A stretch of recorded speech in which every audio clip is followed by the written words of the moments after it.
Film the Kashmir files पर कांग्रेस के एक ट्वीट के बाद हंगामा बरपा है। कांग्रेस का इल्जाम है कि जिस वक्त पंडितों का माइग्रेशन शुरू हुआ उस वक्त मरकज में बीजेपी की ताइद वाली वीपी सिंह की हुकूमत थी।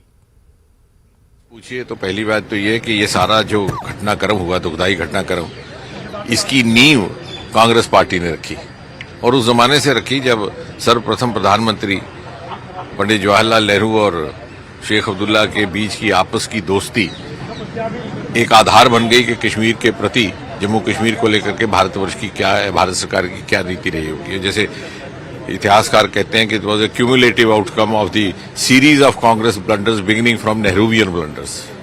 एक माहौल पैदा कर दिया गया। और जहां तक जगमोहन का संबंध है, केंद्र में सरकार तो भारतीय जनता पार्टी की थी नहीं, तो नियुक्ति कहां से हुई उनकी।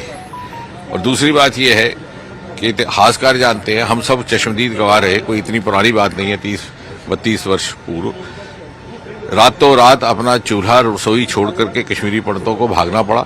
श्रृंखलाबद्ध तरीके के साथ हत्याएं की गई प्रमुख कश्मीरी पंडित नागरिकों की, चाहे टीकालाल टपलू थे, चाहे आपके दूरदर्शन के डायरेक्टर थे, ताकि एक खौफ का माहौल पैदा कर दिया जाए। एक हत्या और 1000 लोग भागे, इश्तहार लगा दिए गए।